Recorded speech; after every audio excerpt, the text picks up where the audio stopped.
नैनीताल में एक लोकेलिटी है जिसका नाम है तल्ली ताल।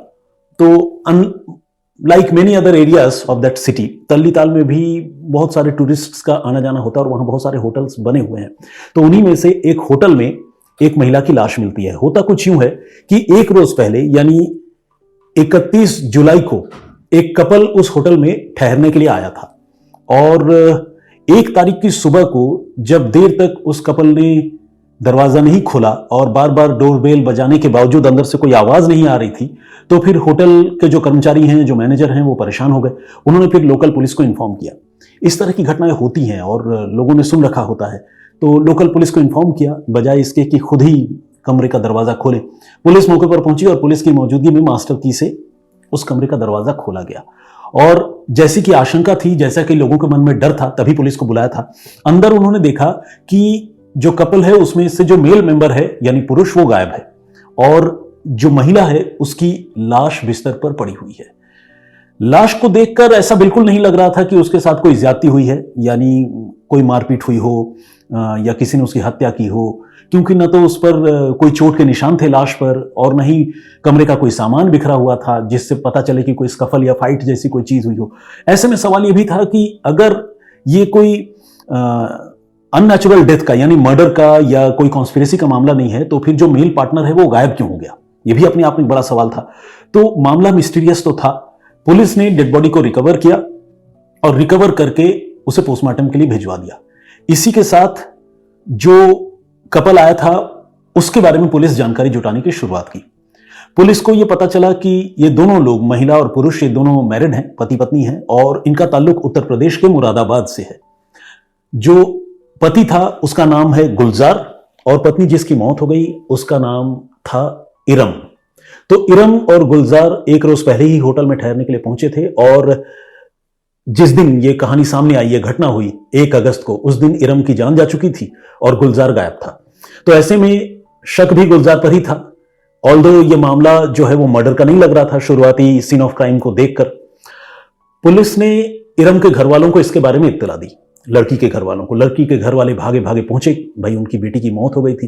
तो उन्होंने पहुंचा और पहुंचने के बाद उन्होंने पुलिस को जो बात बताई वो सीधा सीधा इरम के पति गुलजार को ही शक के घेरे में रखने वाली बात थी।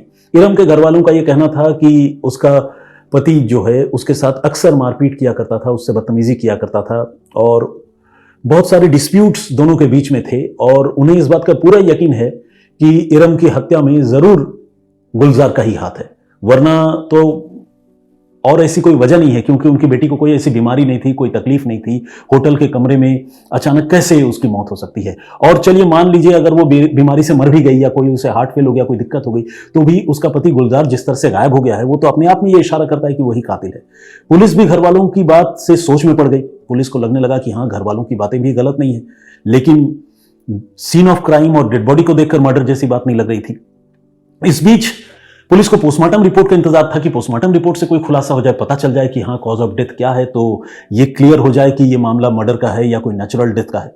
तो ऐसे में पुलिस ने पोस्टमार्टम रिपोर्ट का इंतजार किया और जब पोस्टमार्टम रिपोर्ट आई तो मामला थोड़ा और उलझ गया। इसलिए उलझ गया क्योंकि पोस्टमार्टम रिपोर्ट में कॉज ऑफ डेथ कोई बहुत क्लियर नहीं था और न तो जिस्म पर कोई चोट के निशान मिले थे, न शरीर में जहर जैसी कोई चीज मिली थी। तो कुल मिलाकर पोस्टमार्टम रिपोर्ट भी इस बात की तरफ इशारा कर रही थी कि यह डेथ जो है वो एक नॉर्मल डेथ है, यानी मर्डर का मामला नहीं है।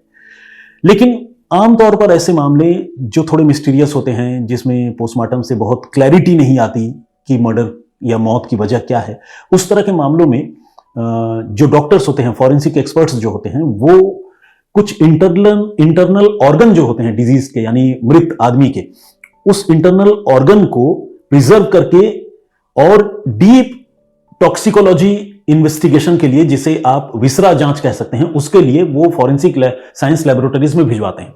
इसकी वजह यह है कि कई बार ऐसा होता है कि पोस्टमार्टम में जब आप डेड बॉडी को देख रहे होते हैं, डॉक्टर जब डेड बॉडी को देख रहे होते हैं, एग्जामिन कर रहे होते हैं, तो जो सिम्टम्स अपरेंटली दिखने चाहिए वो सिम्टम्स कई बार दिखते नहीं। अगर मान लीजिए कोई इंटरनल रीजन हो तो वो विजिबल नहीं होते। लेकिन जब विसरा की जांच होती है, इंटरनल ऑर्गन को बहुत माइन्यूटली एग्जामिन किया जाता है, तो कई बार इस तरह की वजहें सामने आती है जिसमें पता चलता है कि कोई जहर दिया गया हो या लॉन्ग टर्म या मतलब जिसे कहते हैं ना कि लंबे समय से कोई स्लो पॉइजनिंग हो रही हो, इस तरह की चीजें जो है उस टॉक्सिकोलॉजी या विसरा जांच में सामने आती है। तो पोस्टमार्टम रिपोर्ट में कोई कॉज ऑफ डेथ बहुत क्लियर नहीं था, लेकिन विसरा जो है वो जांच के लिए भिजवाया जा चुका था। ये तो एक फैक्ट था। हुआ ये कि 1 अगस्त की यह घटना थी, जैसा कि मैंने आपको बताया। 2 अगस्त को यह गुलजार अपने वकील के साथ सीधे तल्लीताल पुलिस स्टेशन पहुंच जाता है। अब पुलिस को और लगने लगता है कि हाँ भाई ये तो बेकसूर है, क्योंकि कातिल कहां जो फरार हो चुका है वो पुलिस के पास पहुंचेगा, लेकिन यहां जो पति है वो खुद पुलिस के पास आ गया।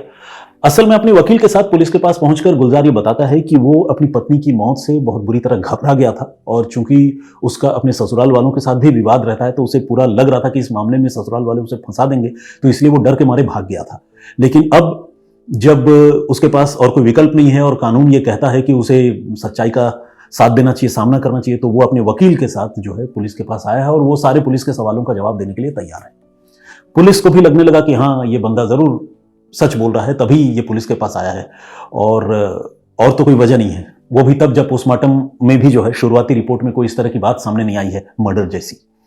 तो पुलिस जो है गुलजार से पूछताछ करने लगती है। पूछताछ, जितने सवालों के बारे में पुलिस उससे पूछताछ करती है, गुलजार सारे सवालों का बहुत ही नपा-तुला और सधा हुआ जवाब देता है, और पुलिस को उस पर शुरू में कोई बहुत ज्यादा शक भी नहीं होता।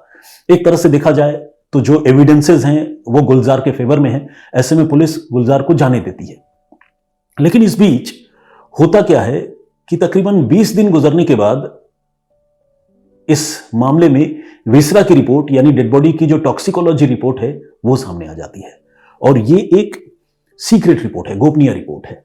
पुलिस अब एक बार फिर से गुलजार को पूछताछ के लिए बुलाती है और गुलजार उसी कॉन्फिडेंस के साथ तल्लीताल पुलिस स्टेशन पहुंचता है। इस बार जब गुलजार पुलिस स्टेशन में पहुंचता है तो पुलिस ज्यादा देर नहीं करती। पूछताछ तो सिर्फ एक बहाना था।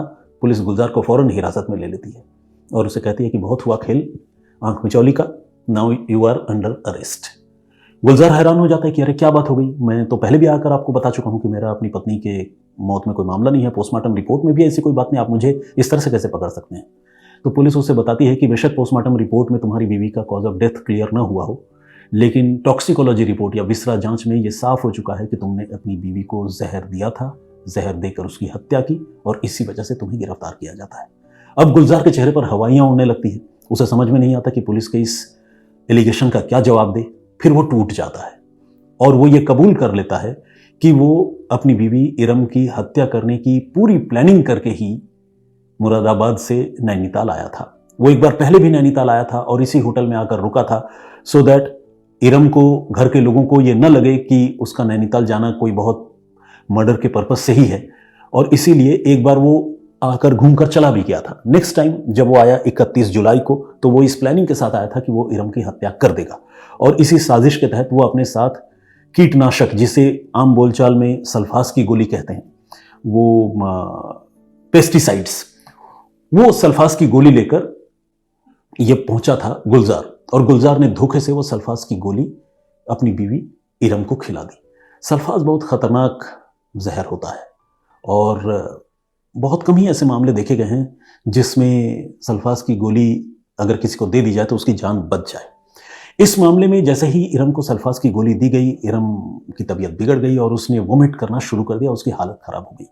और गुलजार इतना शातिर था कि जैसे ही उसने वोमिट करना शुरू किया, गुलजार ने इरम को संभालने का नाटक करते हुए पूरे कमरे की साफ सफाई शुरू कर दी, होटल के कमरे की, वॉशरूम की साफ सफाई शुरू कर दी, और ताबड़तोड़ तरीके से जितनी बार उसने वोमिट किया उतनी बार उसकी साफ सफाई करवाई, बल्कि उसकी मदद करने के नाम पर उसे और वोमिट भी करवाया, पानी पिलवाया और उसे वोमिट करवाता रहा।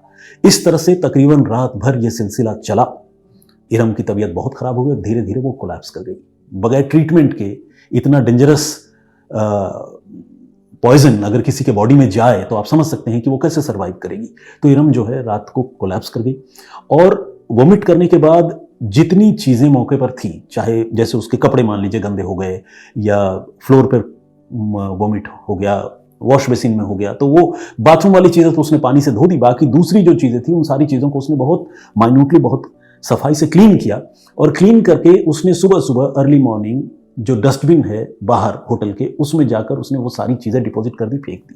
यहाँ तक कि उसने अपनी बीवी इरम का मोबाइल फ़ोन भी अपने साथ ले लिया और उसे डिस्पोज ऑफ कर दिया। कहाँ डिस्पोज ऑफ किया ये भी क्लियर नहीं हुआ अभी तक। और इस तरह से उसने सारे सबूत मिटा दिए। एक और इंपॉर्टेंट बात जो मैं आपको बताना चाहता हूं, आमतौर पर ये जो पेस्टिसाइड्स वाले मर्डर होते हैं, सल्फास देकर अगर किसी की जान ली जाती है तो उसमें बड़ा फाउल स्मेल होता है उस जहर में। तो उस फाउल स्मेल से चाहे वो स्नीफर डॉग हो या पुलिस हो या आम लोग हो, वो समझ जाते हैं कि हाँ, ये मामला पॉइजनिंग का है और इसने जरूर सल्फास खाया है।